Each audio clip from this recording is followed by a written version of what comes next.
الحمد للہ والصلاة والسلام علی رسول اللہ وعلی آلہ وصحبہ ومن والہ۔ آج ہم اللہ تعالیٰ کی توفیق سے دورہ تفسیر 6 روزہ دورہ تفسیر کے لیے جمع ہے، اس کی دوسری نشست کے لیے۔ اس دورہ تفسیر میں ہم شیخ ڈاکٹر عبید الرحمن محسن وفقہ اللہ ان سے 6 صورتوں کی جو ان سے 6 دنوں میں سورہ شمس سے لے کے سورہ بینہ تک کی جو تفسیر ہے وہ انشاءاللہ سمجھنے کی کوشش کریں گے۔ کل سورہ شمس کی تشریح موضوع تھا اور آج سے اگلی جو صورت ہے انشاءاللہ سورۃ اللیل، یہ ساری صورتیں ہی بارہا پڑھی جانے والی صورتیں ہیں کثرت سے، اور بہت سے یعنی احباب کو یقیناً اس کی ایجاد ہوں گی۔ ان کا معنی سمجھنا انتہائی مفید ہے کہ اس کی تذکیر بارہا ہوتی رہتی ہے۔ اللہ تعالیٰ تمام حاضرین کا جنہوں نے جوائن کیا انشاءاللہ جوائن کریں گے، سب کا یہاں پر آنا علم نافع کی کوشش کرنا قبول کریں، شیخ کو بھی اللہ تعالیٰ جزائے خیر دیں۔ ہم شروع کرتے ہیں سورۃ اللیل کی تشریح میں۔ گزارش کروں گا شیخ عبید الرحمن محسن وفقہ اللہ ان سے کہ وہ آغاز فرمائیں۔ جزاکم اللہ خیر۔ السلام علیکم ورحمۃ اللہ وبرکاتہ۔ السلام علیکم ورحمۃ اللہ وعلیکم وبرکاتہ۔ السلام ورحمۃ اللہ وبرکاتہ۔ الحمد للہ والصلاة والسلام علی رسول اللہ، اشہد ان لا الہ الا اللہ وحدہ لا شریک لہ واشہد ان محمدا عبدہ ورسولہ صلی اللہ علیہ وعلی آلہ وصحبہ وسلم، اما بعد فاعوذ باللہ السمیع العلیم من الشیطان الرجیم، بسم اللہ الرحمن الرحیم۔ واللیل اذا یغشا، قسم ہے رات کی، اذا یغشا جب وہ چھا جائے، والنہاری قسم ہے دن کی، اذا تجلی جب وہ روشن ہو، وما خلق الذکر والانثی قسم ہے نر اور مادہ کو پیدا کرنے کی۔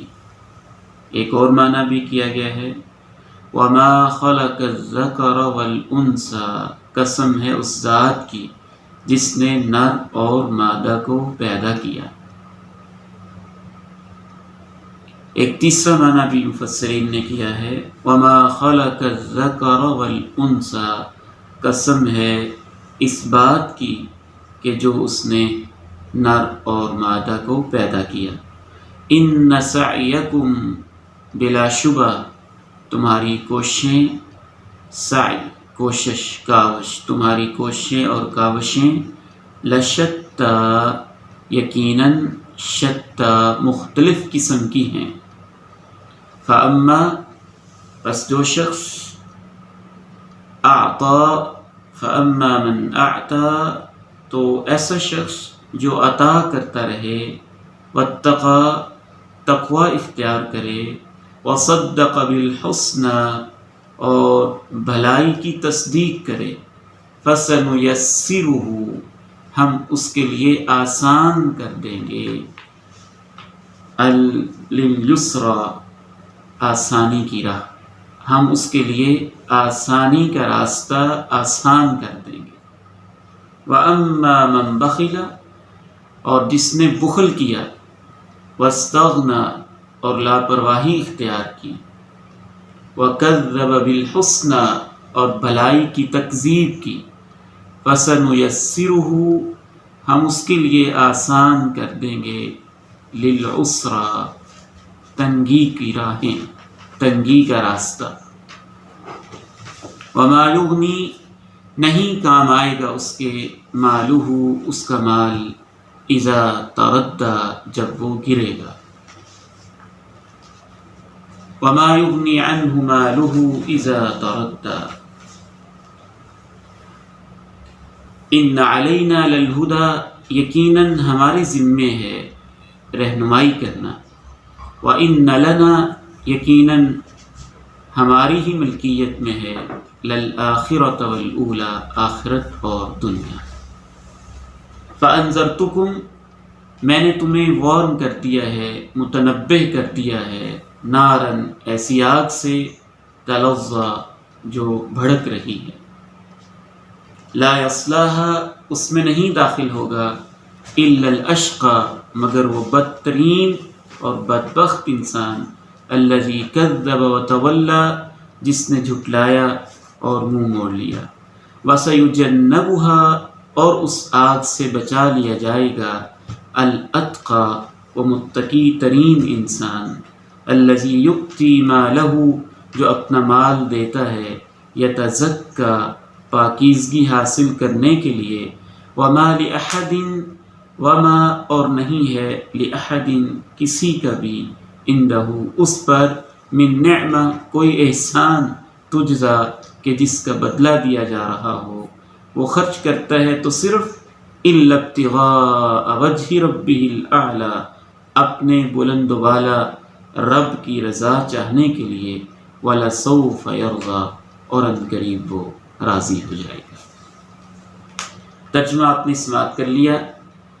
ہم آپ کو اہلاً و سہلاً و مرحبا کہتے ہیں اس پروگرام میں، صدائے حق کے پلیٹ فارم پہ۔ سورہ اللیل بنیادی طور پر اس کا موضوع، اس کا بیسک تھیم اور مرکزی مضمون وہی ہے جو سورہ الشمس کا ہے۔ اس کا موضوع تھا تزکیہ نفس، اور اس میں انسانوں کے تزکیہ نفس کی بننے کی بنیاد پر یا اپنے نفس کو خراب کرنے کی بنیاد پر بننے والے دو علیحدہ علیحدہ کردار آغاز کیا ہے اس کا اللہ تعالیٰ نے۔ اس سے واللیل اذا یغشی رات کی قسم ہے جب وہ چھا جائے، چھا جائے یعنی اس کا اندھیرا چھا جائے، آفاق پر چھا جائے، زمین پر چھا جائے، اطراف پر چھا جائے۔ والنہاری اور دن کی قسم ہے اذا تجلی جب وہ روشن ہو، وما خلق الذکر اور اس بات کی قسم ہے کہ اس نے مذکر اور مؤنث کو پیدا کیا، نر اور مادہ کو پیدا کیا۔ یہ اللہ تعالیٰ نے تین قسمیں اٹھائیں اور آگے اللہ نے مضمون بیان کیا قسم کا، ان سعیکم لشتی کہ یقیناً تمہاری کوششیں مختلف ہیں۔ جس طرح رات علیحدہ نیچر رکھتی ہے، دن علیحدہ ہے، رات میں تاریکی چھا جاتی ہے، دن میں روشنی بکھر جاتی ہے۔ عورت کی نیچر علیحدہ ہے، مرد کی نیچر علیحدہ ہے، اسی طرح سے تمہاری کوششیں بھی علیحدہ ہیں۔ اور جس طرح سے دن اور رات کے نتائج علیحدہ ہیں، مرد عورت کی نفسیات کے نتائج علیحدہ ہیں، اسی طرح سے تمہاری کوششوں کے نتائج بھی علیحدہ ہیں۔ گویا اس سورہ مبارکہ کا مضمون ہے کہ انسان کی کوشش بھی مختلف ہے، اس کوشش کے نتائج بھی مختلف ہیں۔ کوشش کیسے مختلف ہے؟ آپ آج کی دنیا میں دیکھ لیں یا پوری انسانی تاریخ میں دیکھ لیں، کسی کی کوشش صرف پیسے کے لیے، شہرت کے لیے، ریاکاری کے لیے، دکھاوے کے لیے، حب جاہ کے لیے، حب منصب کے لیے، تکبر کے لیے، شیخی بکھیرنے کے لیے، دنیا ہی سے اس کی سوچ شروع ہوتی ہے، دنیا ہی میں ڈوب جاتی ہے۔ نیتیں بھی مختلف ہیں، کوششیں بھی مختلف ہیں، مقاصد بھی مختلف ہیں، زندگی کا طریقہ کار بھی مختلف ہے۔ جب یہ کوششیں مختلف ہیں تو اس کا نتیجہ یہ ہے کہ اللہ رب العزت اس صورت میں سمجھانا چاہتے ہیں کہ جیسے جیسے تمہاری کوشش ہے ویسے ویسے ہی تمہاری کوششوں کا نتیجہ ہوگا، دنیا میں بھی اور آخرت میں بھی۔ پھر اللہ تعالیٰ نے دو کردار بیان کیے، اور دو کرداروں کی جو کوششیں ہیں ان کو تین بنیادی کوالٹیز میں اور تین اعمال میں سمیٹ دیا۔ پہلی قسم کی کوشش کیا ہے؟ فَأَمَّا مَنْ أَعْطَى وَاتَّقَى وَصَدَّقَ بِالْحُسْنَى، یہ تین انتہائی جامع الفاظ ہیں۔ اعطا جس نے عطا کیا، لفظ عطا، واتقى تقوی، وصدق بالحسنى تصدیق بالحسنى، یہ تینوں کیا ہیں؟ اور اس کردار کا نتیجہ کیا ہے یہ ہم قرآن مجید کی روشنی میں سمجھتے ہیں۔ اعطا کا معنی ہے عطا کرنا۔ عطا سے مراد کیا ہے؟ یہ عطا مادی بھی ہے، یہ عطا روحانی بھی ہے۔ مادی عطا جسمانی طور پر کسی کے کام آنا، معاشرے کے کام آنا۔ روحانی عطا اخلاقی طور پر، علمی طور پر، فکری طور پر معاشرے کو کچھ نہ کچھ دینا۔ فَأَمَّا مَنْ أَعْطَى، پہلا کردار ایسا کردار جس کی سوچ کا مرکز و محور ہے اپنے معاشرے کو کچھ نہ کچھ عطا کرنا، اپنی سوسائٹی کو کچھ نہ کچھ عطا کرنا، کچھ نہ کچھ دیتے رہنا۔ خود اللہ کی ذات کے حوالے سے بھی اللہ کی راہ میں کچھ دیتے رہنا۔ اس کی ایک صورت تو ہے صدقہ، مال اللہ کی راہ میں دینا۔ الصدقۃ تطفئ الخطیئہ، صدقہ گناہوں کو مٹاتا ہے، انسان کو آگ سے بچاتا ہے۔ صدقہ جو ہے انسان اسی کے سائے میں ہوگا روز محشر، اور بعض دفعہ اسی کی برکت سے اسے عرش الہی کا سایہ ملے گا۔ صدقہ اور عطا کی یہ سوچ انسان کے نفس کو، اس کے ضمیر کو، اس کے نفسیات کو بالکل بدل کے پاکیزہ طور پہ کر دیتی ہے۔ بلکہ جسمانی طور پر بھی صدقہ انسان کو شفا دیتا ہے، اور روحانی طور پر بھی صدقہ شفا دیتا ہے۔ خذ من اموالہم صدقہ تطہرہم وتزکیہم بہا، آپ ان کے اموال سے صدقہ لیں، اس صدقے کی وجہ سے آپ ان کو پاک کریں، گناہوں سے پاک، وتزکیہم بہا، اور ان کا تزکیہ کریں۔ گویا جو سورہ الشمس کے اندر بھی ہمارا ایک مضمون تھا، بنیادی تزکیہ نفس، اس تزکیہ کی راہ ہے صدقہ و خیرات، عطا کرنا۔ صدقے کا لفظ نہیں آیا، اس سے جامع لفظ ہے عطا۔ تو مادی عطا میں یہ چیزیں ہوگی، مادی عطا کے اندر یہ چیزیں بھی ہیں۔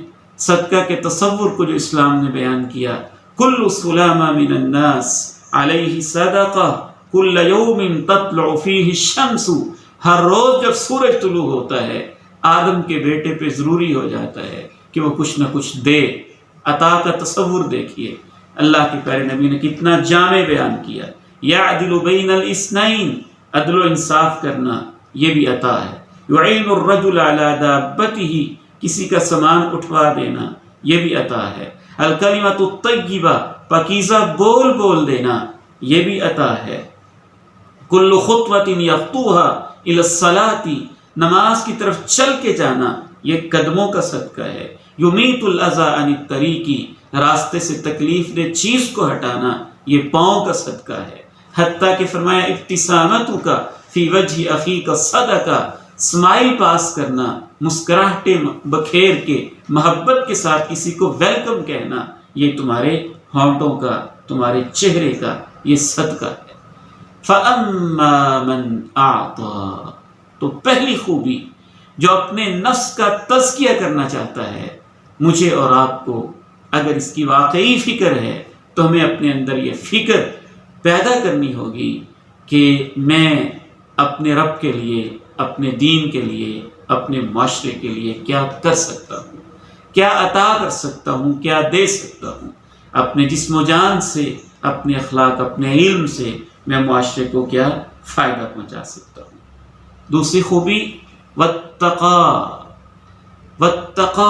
تقوی، یہ بھی بہت جامع ترین لفظ ہے۔ تقوی، چار چیزیں اگر کسی انسان کے اندر پیدا ہو جائیں تو اس نے تقوی کی صفت پا لی ہے۔ سب سے پہلی بات یہ ذہن میں رکھیے کہ تقوی دل کی ایک کیفیت کا نام ہے۔ دل کی ایسی کیفیت جس کیفیت میں نمبر 2 اللہ رب العزت کی عظمت بہت زیادہ دل میں بیٹھ جائے۔ دل کی ایک ایسی کیفیت جس کی وجہ سے انسان کے دل میں اللہ کی عظمت بہت زیادہ بیٹھ جائے، صرف اللہ ہی کی عظمت نہیں۔ نمبر 2 یہ بھی ذہن میں رکھیں، اللہ سے متعلقہ ہر چیز کی عظمت، مساجد کی عظمت، بیت اللہ کی عظمت، خانہ کعبہ کی عظمت، صفا مروہ کی عظمت، اللہ کے رسول کی عظمت، اللہ کے قرآن کی عظمت، شاعر اللہ کی عظمت۔ اسی طرف اشارہ کرتے ہوئے قرآن مجید نے کہا وَمَن يُعَظِّمْ شَعَائِرَ اللَّهِ فَإِنَّهَا مِن تَقْوَى الْقُلُوبِ، جو شاعر اللہ کی تعظیم کرتا ہے تو یہ اس کے دل کے تقوی کی علامت ہوتی ہے۔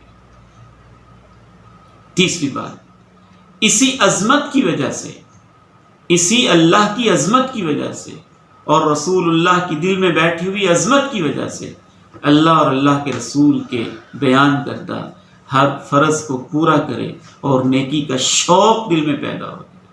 اور نمبر 4، اسی اللہ اور اللہ کے رسول کی عظمت کی وجہ سے جس سے اللہ اور اللہ کے رسول روک دیں اس گناہ سے اس کے دل میں نفرت پیدا ہو جائے۔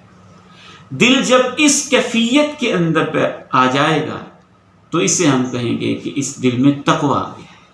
التقوی ہا ہنا، التقوی ہا ہنا، تقوی یہاں ہوتا ہے، تقوی یہاں ہوتا ہے، تقوی یہاں ہوتا ہے۔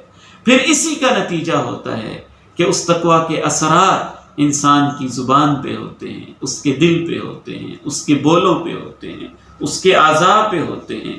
تقوی کا ایک رنگ ہوتا ہے جو انسان کے اوپر چڑھ جاتا ہے۔ پھر جیسے جیسے وہ اس میں محنت کرتا جاتا ہے اس کے تقوی اور اس کے ایمان کے اندر اضافہ بھی ہوتا جاتا ہے۔ والذین اہتدوا زادہم ہدی وآتاہم تقواہم، ان کی ہدایت میں اللہ اضافہ کرتا جاتا ہے اور ان کو تقوی مزید اللہ تعالیٰ عطا کرتا جاتا ہے۔ تو پہلی چیز عطا کرنا، کچھ نہ کچھ دینا، اپنے جسم کو لگانا، اپنے مال کو لگانا اللہ کی راہ میں اور اللہ کی رضا کی خاطر معاشرے کی بھلائی کے لیے۔ دوسری چیز تقوی، اور تیسری چیز وصدق بالحسنى، اور بھلائی کی تصدیق کرے۔ تصدیق کا معنی دل سے ماننا، سچا سمجھنا اور واقعی سچا سمجھنا۔ الحسنى بھلائی، بھلائی کیا ہے؟ یہ بھی ایک جامع لفظ ہے۔ ایمانیات میں بھلائی، اللہ پر ایمان، آخرت پر ایمان، لا الہ الا اللہ کو تسلیم کرنا، ساری ایمانیات اس میں آ جائیں۔ اخلاقی بھلائیاں، ہمدردی، خیرخواہی، محبت، نصیحت، فیاضی، رحم دلی، یہ اخلاقی بھلائیاں۔ اور اعمال کی بھلائیاں، یہ ساری بھلائیاں وہ مان لے، ان کی تصدیق کرے۔ تو پہلی قسم کی کوشش جو انسان ان تین چیزوں پہ محنت کرے، اعطا عطا، واتقى تقوی، صدق بالحسنى بھلائیوں کی تصدیق، اور بھلائی کی تصدیق میں اخلاقیات کی بھلائیاں، ایمانیات کی بھلائیاں، شریعت اسلامیہ کے اعمال کی بھلائیاں، ان کی تصدیق اور کامل تصدیق ہوگی تو ظاہر ہے اس پہ عمل۔ تو اس کا نتیجہ کیا ہوگا؟ فَسَنُيَسِّرُهُ لِلْيُسْرَى، ہم اس کو آسان کر دیں گے اس کے لیے، لِلْيُسْرَى آسان راستہ، ہم اس کے لیے آسان راستے کو مزید آسان کر دیں گے۔ آسان راستہ کیا ہے؟ وہ جو ہماری فطرت کی آواز ہے، ہمارے نفس سویہ، نفس زکیہ اور نفس تقیہ کی جو فطری آواز ہے۔ خیر اور بھلائی انسان کی فطرت میں ہے، اور سب سے بڑی آسانی ہر انسان کا ضمیر نیکی کا کام کر کے اس پہ مطمئن ہو جاتا ہے۔ یہ اس کے لیے پہلی آسانی ہے۔ معاشرے میں اس کو عزت ملے گی، یہ بھی اس کے لیے آسانی ہے۔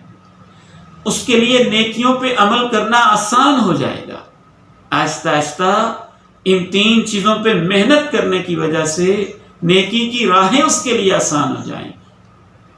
موت کا مسئلہ آسان ہو جائے گا، قبر کے مراحل آسان ہو جائیں گے، حشر کے مراحل آسان ہو جائیں گے، اور سب سے بڑی آسانیوں کا مرکز جنت، اس کے راستے اس کے لیے آسان ہو جائیں گے۔ تو یہ پہلا کردار ہے۔ دوبارہ ان آیات کو میں ایک نظر آپ کے سامنے رکھتا ہوں۔ ان سعیکم لشتی، تمہاری کوششیں مختلف ہیں۔ پہلی قسم کی کوشش فاما من اعطى، عطا کرے، واتقى، تقوی اختیار کرے، وصدق بالحسنى، بھلائی کی تصدیق کرے، فسنيسره لليسرى، ہم اس کے لیے آسانی کی راہیں آسان کر دیں گے. اس کے لیے دین پہ عمل کرنا آسان، نیکیاں کرنا آسان، برائیوں سے بچنا آسان، جنت کی راہیں آسان، اور ہر چیز اللہ تعالیٰ اس کے لیے آسان فرما دیں گے.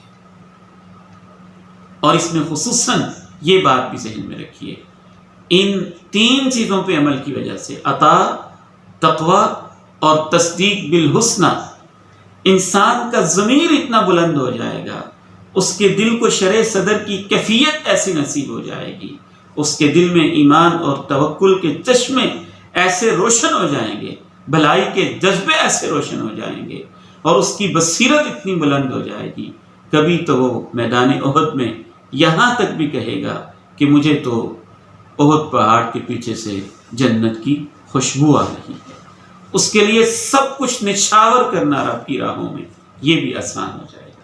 یہ ہے پہلا کردار اور کوشش اور عمل کے حوالے سے پہلا رویہ. دوسری قسم کی کوششیں کیا ہیں؟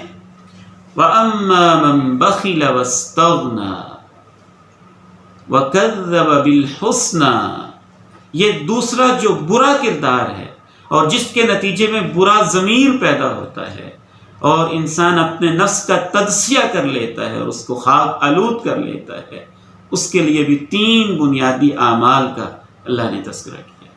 ان کی کوششیں ان 3 اعمال میں منحصر ہوتی ہیں. پہلا برا عمل ہے بخل. بخل، سید سلیمان ندوی رحمہ اللہ نے بہت خوبصورت بات لکھی ہے کہ بخل ایک برائی نہیں ہے، یہ بہت ساری اخلاقی برائیوں کی جڑ ہے. بددیانتی، بے مروتی، بے رحمی، بدسلوکی، کمینگی، حرص، طمع، لالچ، تنگ نظری، لڑائی جھگڑے، فسادات، حتیٰ کہ معاشروں کی بعض دفعہ تباہی اسی بخل کے اخلاق اور بخل کی نفسیات کی وجہ سے معاشرے کو یہ ساری برائیاں دیکھنی پڑتی ہیں. انسان بخیل، انسان تنگ ظرف، انسان اللہ کی نگاہوں سے گر جاتا ہے. واللہ لا يحب كل مختال فخور الذين يبخلون ويأمرون الناس بالبخل. جب اللہ کی نگاہوں سے گر جاتا ہے اور اللہ اس سے نفرت کرتا ہے تو پورے کا پورا معاشرہ اور پوری کی پوری سوسائٹی بھی اس سے نفرت کر رہی ہوتی ہے، اور آخرت میں اس کا نتیجہ ہوتا ہے جہنم کی آگ. کلا انہا لظی نزاعۃ للشوی، خبردار وہ شعلے مارتی ہوئی آگ ہے جو چمڑی کو ادھیڑ کے رکھ دے گی. تدعو من ادبر وتولی، جو پیٹ پھیر کے منہ موڑ کے پرے چلے جاتا ہے، وہ اس کو بلا بلا کے آوازیں دے رہی ہے. وہ کون سا انسان ہے؟ خصوصی طور پہ کہا وجمع فاوعی، جو اپنے مال کو سمیٹ کے اور اسے گن گن کے رکھتا ہے. بخل صرف یہ نہیں ہے، یہ بخل کی انتہائی شکل ہے کہ انسان اپنے اوپر بھی خرچ نہ کرے، لیکن یہ بھی بخل کی ایک بدترین شکل ہے، بالخصوص جو اس آیت میں جس کی طرف اشارہ ہے کہ انسان کے پاس دولت تو بہت ہو اور وہ بے شک اپنے اوپر عیاشیوں میں خرچ بھی کرتا ہو، لیکن خیر کی راہوں میں، بھلائی کے کاموں میں وہ خرچ نہ کرتا ہو، تو یہ بخل کی ایک کبیر ترین شکل ہے.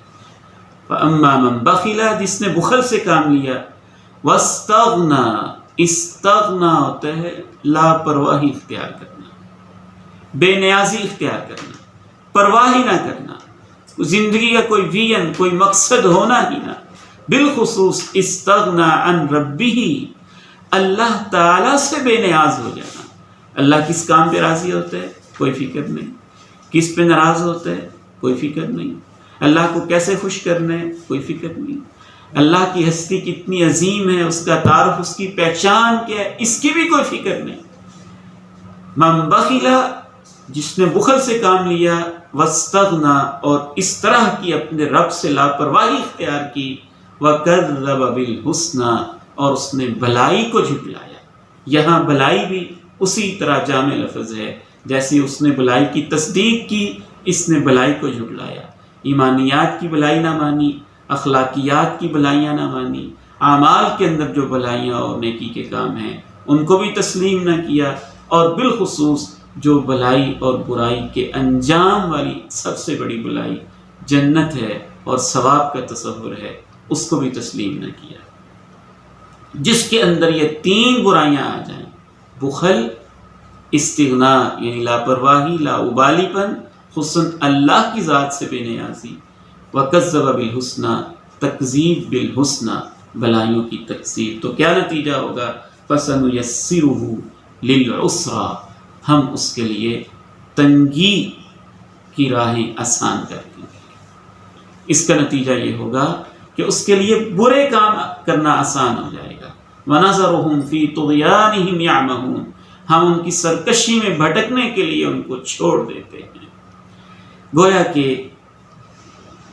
ان 3 کاموں کے نتیجے میں انسان اللہ کی توفیق سے محروم ہو جاتا ہے، اور ان 3 کاموں کے نتیجے میں جو پہلے بیان ہوئے ہیں، عطا، تقوی اور تصدیق، اللہ کی توفیق اس کا ہاتھ تھام لیتی ہے اور اس کے لیے نیکی کرنا آسان ہو جاتا ہے، نفس کا تزکیہ آسان ہو جاتا ہے اور وہ تزکیہ کے اعلیٰ لیول پہ پہنچ جاتا ہے۔ اور ان 3 کاموں کے نتیجے میں بخل، استغنا اور تکذیب بالحسنی، انسان توفیق الہی سے محروم ہو جاتا ہے، نفس کے تزکیہ کی راہیں اس کے سامنے مسدود ہو جاتی ہیں، اور اس کے نفس کے لیے خاک آلود ہونا، یہ اس کے لیے یہ ساری کمینگی اور اس طرح کی صفات اور برائیاں اس کے لیے آسان ہو جاتی ہیں، کیونکہ اس کا ضمیر مردہ ہو چکا ہوتا ہے۔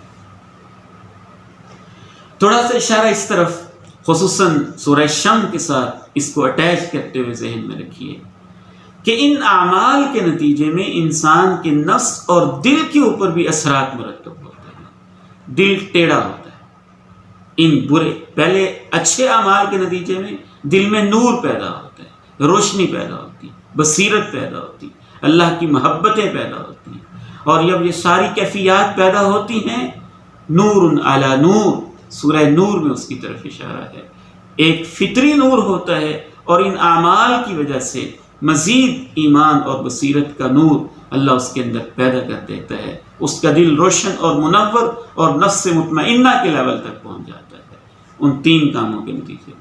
ان 3 کاموں کے نتیجے میں بخل، استغنا اور تکذیب بالحسنی، دل کے اندر اندھیرے آتے ہیں۔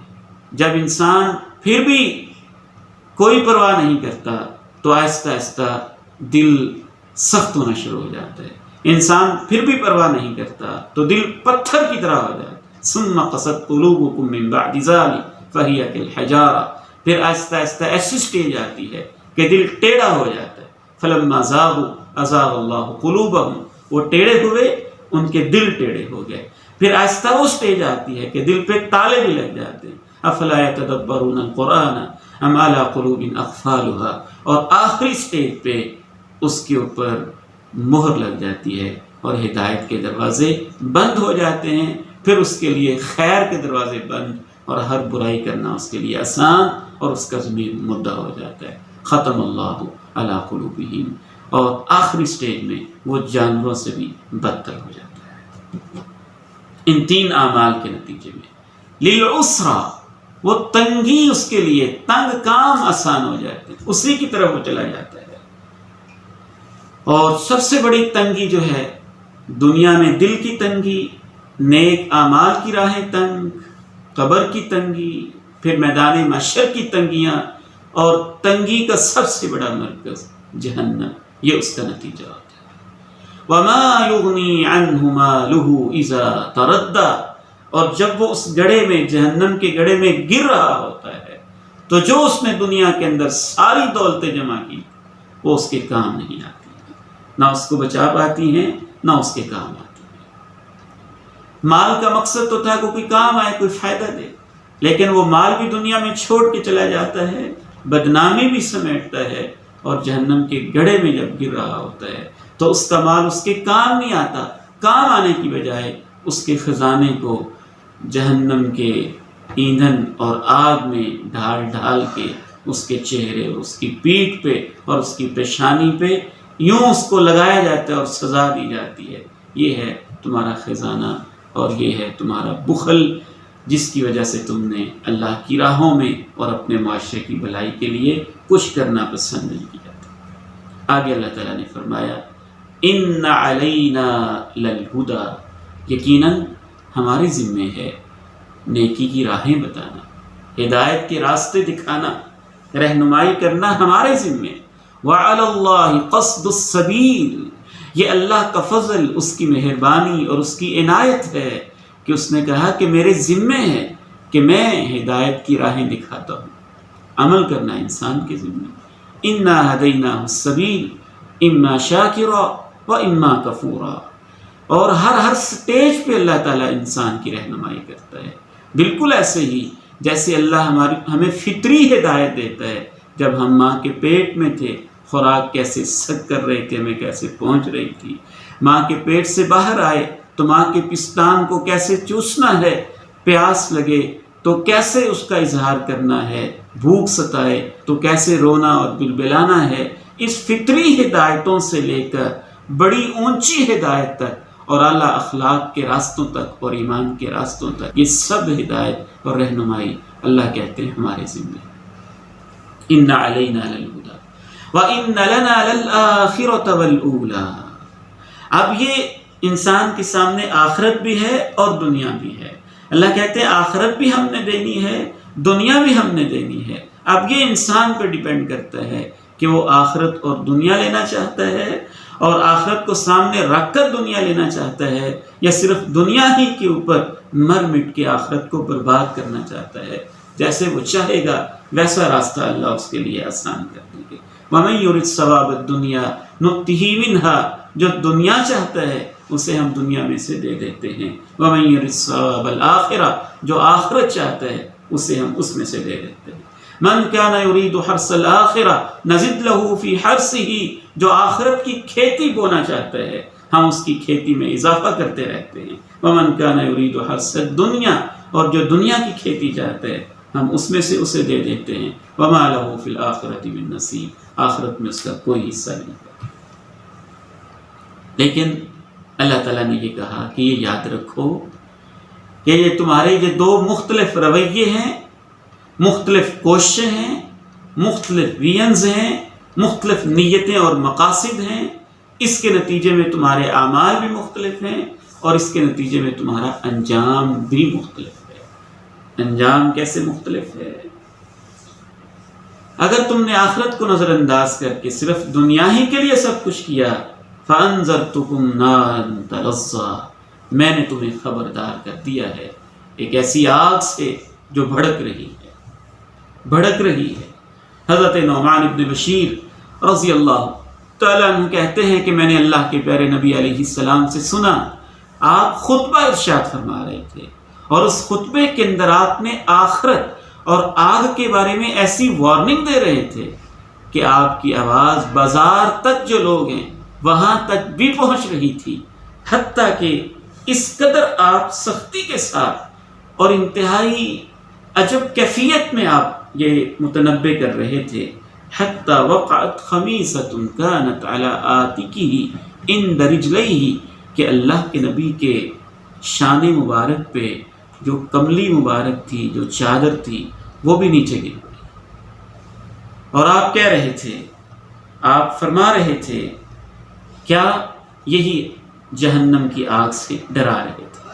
کس انداز میں ڈرا رہے تھے؟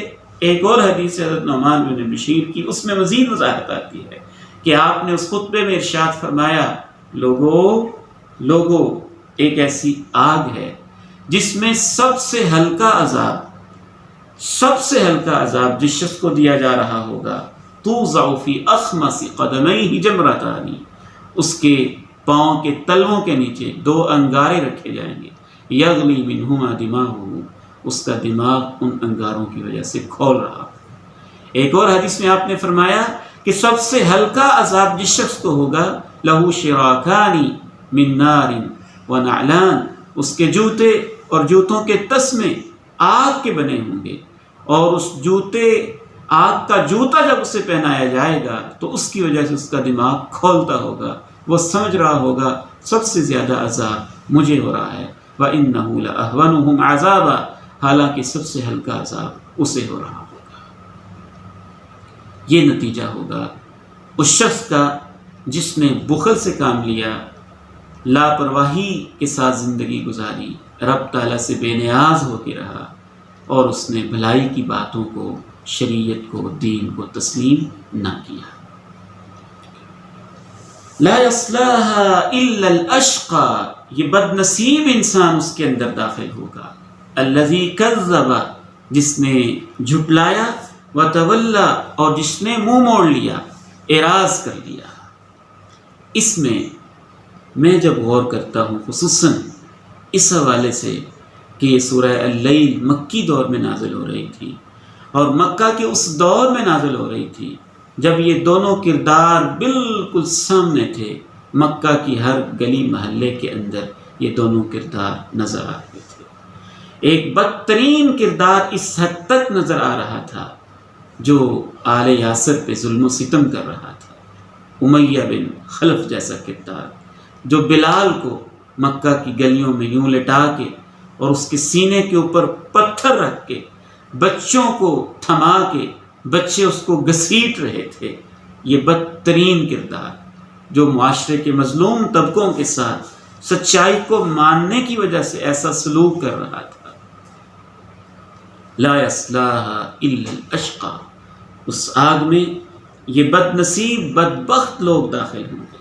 الذی کذب، جس نے بھلائی کو جھٹلایا، وتولی، اور جس نے منہ موڑ لیا۔ اس میں اس کی طرف کیسا اشارہ پایا جاتا ہے، اور جامع انداز میں اشارہ پایا جاتا ہے۔ نبی علیہ السلام کی سیرت طیبہ اور قرآن کو ساتھ ساتھ ملا کے سیکھا جائے، وہ قرآن مجسم اور یہ قرآن کلام الہی، یہ دو قرآن یہ جب ملتے ہیں تو اور ہی لطف آتا ہے ان کو سمجھنے میں۔ آپ علیہ السلام آل یاسر کے پاس اور ان ظالموں کے ظلم کو سہتے ہوئے مظلوم طبقوں کے پاس سے گزرتے اور آپ ان کو یہی بشارت دیتے، اصبروا آل یاسر، صبر کرو، تمہارا وعدہ جنت ہے۔ آگے کہا اللہ تعالیٰ نے وَسَيُجَنَّبُهَا الْأَتْقَى، اس آگ سے بچایا جائے گا متقی ترین انسان کو، الَّذِي يُؤْتِي مَالَهُ يَتَزَكَّى، جو اپنا مال اس لیے دیتا ہے کہ اپنے نفس کو پاکیزہ کر لے۔ وَمَا لِأَحَدٍ عِندَهُ مِن نِعْمَةٍ تُجْزَى، اس پر کسی کا کوئی احسان نہیں جس کا بدلہ دیا جا رہا ہو، إِلَّا ابْتِغَاءَ وَجْهِ رَبِّهِ الْأَعْلَى، وہ صرف اس لیے مال دیتا ہے کہ اپنے رب اعلیٰ، بلند ترین رب کریم کی رضا چاہتا ہے۔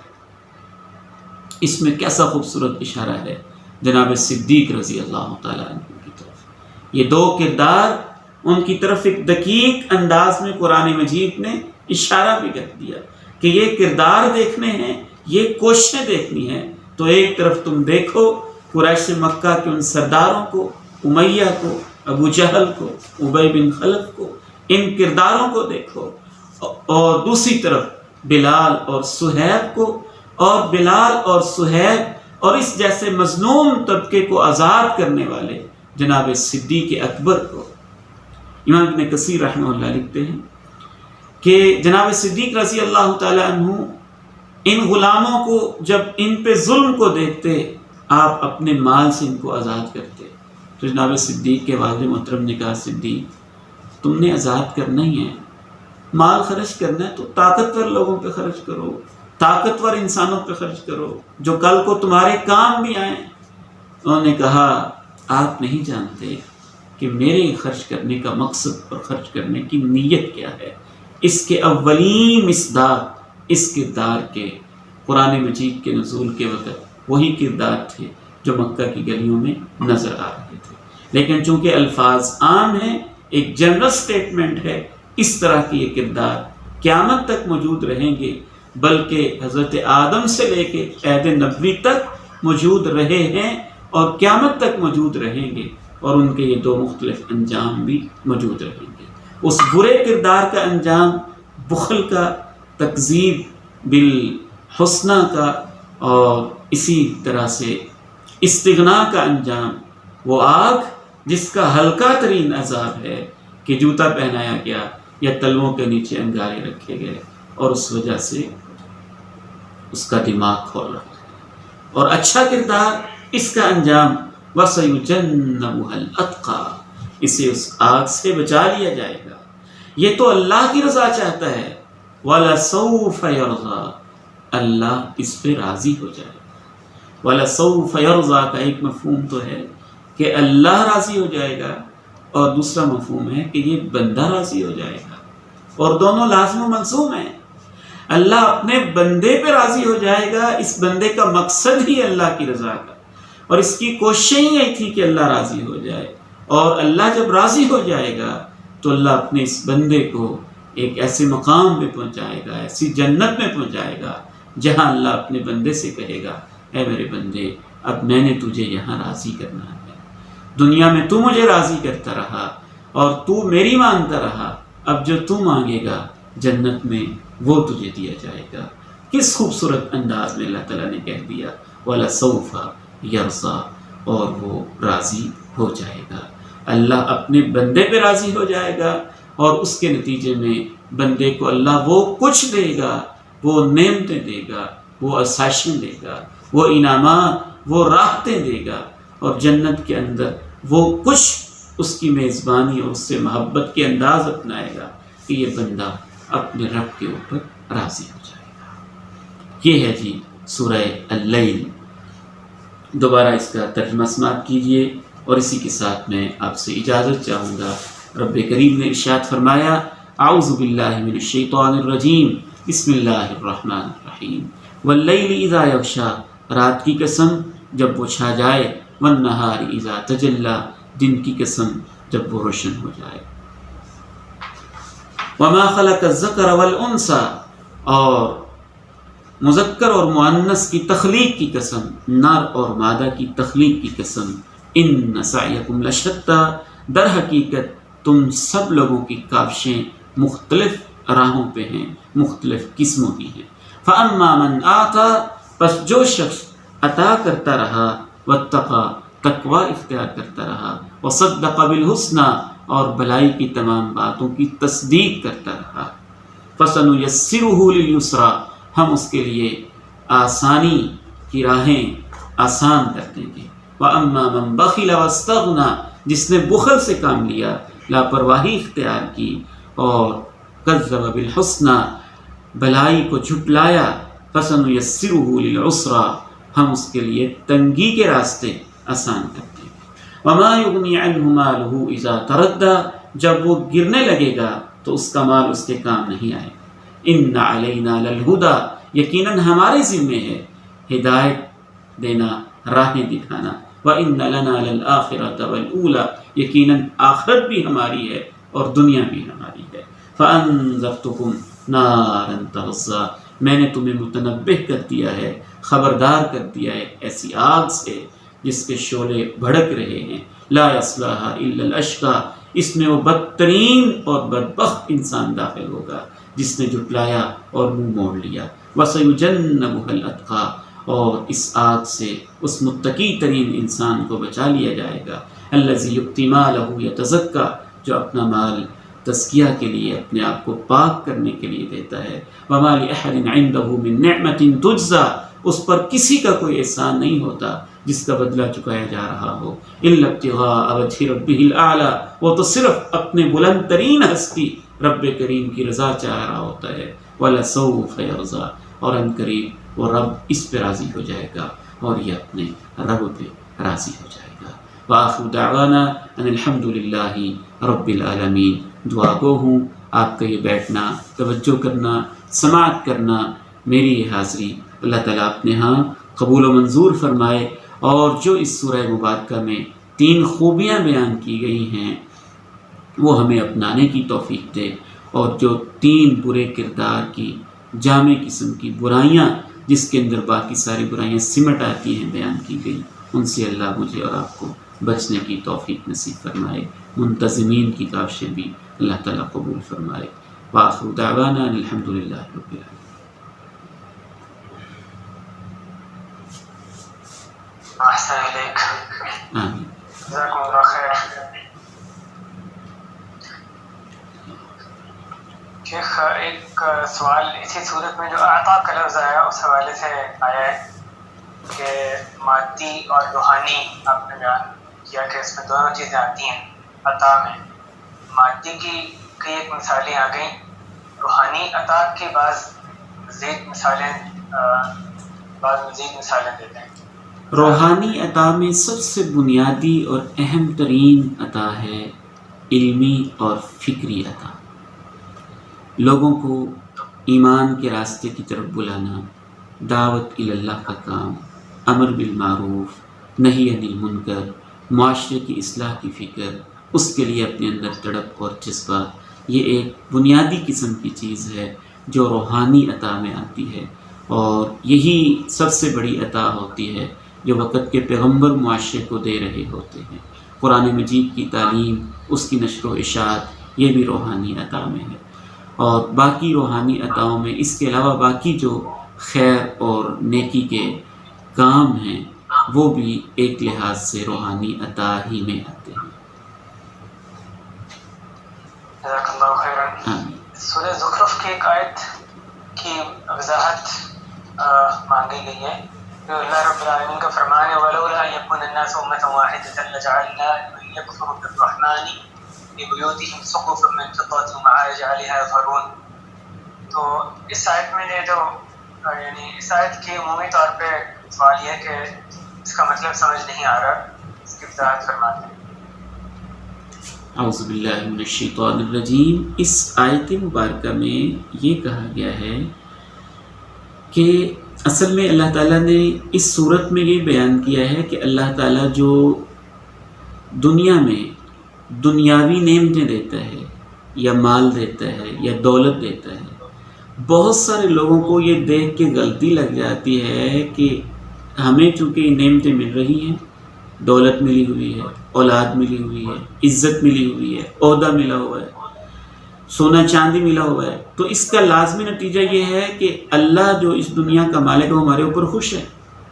اگر ہمارے اوپر وہ خوش نہ ہوتا تو وہ یہ نعمتیں ہمیں کیوں دیتا؟ یہ ایک بہت بڑی گمراہی ہے جو دنیا میں ہمیشہ موجود رہی ہے، حتیٰ کہ اس دور کے اندر بھی موجود ہے. تو ایسی تمام غلط فہمیوں کا ازالہ کرتے ہوئے اللہ تعالیٰ نے قرآن مجید کے متعدد مقامات میں یہ بیان کیا ہے کہ دنیا دینے اور نہ دینے کے ضابطے اس بات کی علامت نہیں ہیں کہ اللہ تعالیٰ انسان پر خوش ہے. اللہ خوش ہے کہ نہیں، اس کی علامت یہی ہے کہ وہ اس کا اللہ پر ایمان ہے کہ نہیں، وہ اللہ کی باتیں مان رہا ہے، وہ اللہ کی اطاعت کر رہا ہے تو اس پہ اللہ خوش ہے. اگر وہ اطاعت نہیں کر رہا، اللہ کی باتیں نہیں مان رہا تو اس کے اوپر اللہ تعالیٰ ناراض ہے. اس فلسفے کو یا اس بنیادی تھیوری کو سمجھانے کے لیے اللہ تعالیٰ نے کہا وَلَوْلَا أَن يَكُونَ النَّاسُ أُمَّةً وَاحِدَةً لَجَعَلْنَا لِمَن يَكْفُرُ بِالرَّحْمَنِ لِبُيُوتِهِمْ سُقُفًا مِّن فِضَّةٍ وَمَعَارِجَ عَلَيْهَا يَظْهَرُونَ. اگر یہ بات نہ ہوتی کہ سارے لوگ ہی کافر ہو جائیں گے اور سارے لوگ ہی دنیا کی خاطر ایک ڈگر پہ چلے جائیں گے، تو دنیا تو اللہ کہتے ہیں میرے نزدیک اس قدر بے حیثیت ہے کہ ہم چاہتے تو ہم کافروں کے جو ہیں ان کی چھتیں جو ہیں وہ چاندی کی بنا دیتے، ان کی سیڑھیاں جو ہیں وہ چاندی کی بنا دیتے اور ان کے اوپر اس طرح سونے چاندی کی فراوانی ان کو نصیب کر دیتے. یہ بتایا گیا ہے اس آیت مبارکہ میں. واللہ اعلم. احسن اللہ علیک. سورہ اعراف کی ایک آیت ہے جس کا ایک جو ضمیر ہے اس کے حوالے سے سوال کیا گیا کہ هو الذی خلقکم من نفس واحدہ وجعل منها زوجها لیسکن الیہا فلما تغشاها حملت حملا خفیفا مرت بها الماء فلت دعوا الله. اس میں باقی بعد میں تسنیہ کا صیغہ آ رہا ہے اور اس میں سے اگلی آیت میں یعنی شرک کا ذکر آ رہا ہے تعالی اللہ عما یشرکون. تو آیت کی ابتدا سے وہ کہ ہمیں یقین ہے کہ آدم علیہ السلام شرک سے بری ہیں، لیکن اس طرح کا سمجھ یہ لگتی ہے کہ یہ جو صیغہ ہے یہ حضرت آدم اور کے زوجہ اما حوا کی طرف اشارہ ہے کہ ان سے یہ شرک کا صدور ہوا، جبکہ یہ ہمارے عقیدے کے خلاف ہے. تو اس کا صحیح کیا معنی ہے اس آیت میں؟ بعد میں تسمیہ شرک کا ذکر آ ہے. اس آیت مبارکہ میں تمام ان انسانی جوڑوں کا تذکرہ ہے جو آپس میں میاں بیوی کے رشتے میں منسلک ہوتے ہیں، آپس میں تعلق قائم کرتے ہیں، دعائیں کرتے ہیں. اللہ تعالیٰ ان کو اولاد کی نعمت سے نواز دیتا ہے اور جب اولاد کی نعمت مل جاتی ہے تو پھر وہ اللہ تعالیٰ کے ساتھ شرک کرتے ہیں. صرف حضرت آدم حضرت حوا کا تو ہم اس بارے میں سوچ بھی نہیں نہ سکتے. جی عام آیت ہے جی حضرت آدم مقصود نہیں ہے اس میں. جی بالکل مقصود نہیں. ایک سوال جو سب سے ہلکے عذاب کا آپ نے ذکر کیا، اس حوالے سے سوال ہے کہ کیا یہ سچ ہے کہ سب سے ہلکا عذاب ابو طالب کو دیا جائے گا؟ نبی علیہ الصلاۃ والسلام نے صحیح حدیث میں ارشاد فرمایا ہے، آپ علیہ السلام سے یہ واضح طور پر ثابت ہے کہ آپ نے ارشاد فرمایا، بلکہ جو محدثین نے شفاعت کی قسمیں بیان کی ہیں نا، ان میں سے ایک شفاعت کی قسم یہ ہے کہ اللہ کے پیارے نبی اپنے چچا جناب ابو طالب کے بارے میں سفارش کریں گے کہ اللہ ان کے عذاب میں تخفیف کر دی جائے، تو ان کے عذاب میں تخفیف کر دی جائے گی. اور سب سے ہلکا عذاب، کس حد تک ہلکا عذاب، یہ چونکہ اخروی معاملات ہیں اس میں ہم یہ نہیں کہہ سکتے. یعنی ایک کیٹیگری ہے، ایک خاص شخص کو نامینیٹ کر کے تو آپ نے کہہ دیا کہ اس کے عذاب میں تخفیف کر دی جائے گی، لیکن اوورآل سب سے ہلکا عذاب کس کو ہو رہا ہوگا وہ ایک کیٹیگری ہے، اس میں بہت سارے انسان ہو سکتے ہیں اور ان میں جناب ابو طالب بھی ہو سکتے ہیں. یہ حدیث ثابت ہے، واضح طور پہ ثابت ہے. شیخ وجاز صاحب بتائیں گے غالباً صحیح مسلم کی ہے میرے جو مجھے یاد پڑ رہا ہے اس وقت. مجھے حوالہ نہیں یاد. جی ہاں ہمارے سوالات آج یہی تھے، اسی پہ یہ بات ختم کرتے ہیں. الحمدللہ سورۃ اللیل کی تشریح ہم نے سنی. اللہ تعالیٰ کہنا قبول فرمائے، اور یہ جو کوشش ہے اللہ تعالیٰ کے اخلاص میں، علم اور عمل میں برکت فرمائے. اور تمام جو سامعین ہیں جو یعنی ہمارے ساتھ شامل ہیں، سن رہے ہیں یا آئندہ سنیں گے، ان کے لیے ہم دعا گوائیں کہ اللہ تعالیٰ ان کا سننا، علم نافع حاصل کرنے کی کوشش کرنا یہ اللہ تعالیٰ قبول کرے، اور اس پر عمل کرنا ان کے لیے آسان بنا دے. اس وبا کے تعلق سے بھی خصوصی طور پہ یعنی بعض جگہوں میں تو بہت ہی سنگین حالات ہو چکے ہیں کہ جو اس کے کیسز ہیں بہت زیادہ بڑھ گئے ہیں، زندگی مشکل ہو گئی ہیں. اس وجہ سے بھی اللہ تعالیٰ سے خصوصی التجا ہم سب کرتے ہیں کہ اللہ تعالیٰ اس وبا کو، اس مصیبت کو دور فرما دے اور ہمیں سچی توبہ کرنے کی توفیق دے، گناہوں سے پاک صاف ہونے کی، کہ ہمارے سے وبا جو ہے وہ جلدی لگ جائے. آخر میں شیخ کچھ آپ کہنا چاہیں ورنہ مجھ سے درخواست کریں. جی میں یہی کہنا چاہتا ہوں، جس طرف آپ نے توجہ دلائی ہے اپنے تمام شرکاء سے، بہنوں بھائیوں بزرگوں سے، کہ پاکستان میں بھی حالات کافی سنگین ہوتے جا رہے ہیں. آج ہی سیالکوٹ کی کچھ دوستوں نے بتایا وہاں بھی ہسپتال میں بہت زیادہ مریضوں کا رش ہے، اور اکثر مریض جو ہیں وہ سانس کی تکلیف کے آ رہے ہیں. فیصل آباد میں بھی صورتحال کافی گمبھیر ہے، اور خصوصاً ہمارے بہت سارے کبار اہل علم اور مشائخ وہ دنیا سے کچھ جا چکے ہیں، اور کچھ اس بیماری کے اندر مبتلا بھی ہیں. سب کے لیے دعا فرمائیں، اور خصوصاً ہمارے علماء اور مشائخ کے لیے خصوصی دعا فرمائیں. اللہ تعالیٰ ان کی حفاظت فرمائے، ان کو سلامت رکھے، ان کے علم سے لوگوں کو فائدہ پہنچتا رہے. یہ دعا ہی کی تاکید ہے. آج بھی کئی احباب نے مجھے بھی پرسنلی کہا تھا، میں بھی آپ سے ریکویسٹ کرتا ہوں، اصل ہمارا جو ہتھیار ہے وہ دعا اور اللہ پہ توکل اور یقین ہے. احتیاطی تدابیر تو الحمدللہ ہیں، اپنا رہے ہیں، اپنانی چاہیے، لیکن اصل تو اللہ تعالیٰ ہی اس وبا کو ٹالنے والا ہے. اللہ سے کثرت سے دعا کرنی چاہیے. جزاکم اللہ خیر. آمین. اللہ تعالیٰ یہاں اس مجلس کو مبارک بنائے. اسی پر ہم بات ختم کرتے ہیں اور کفارہ مجلس پہ اختتام کرتے ہیں. سبحانک اللہم وبحمدک، اشہد ان لا الہ الا انت، استغفرک واتوب الیک. استغفرک واتوب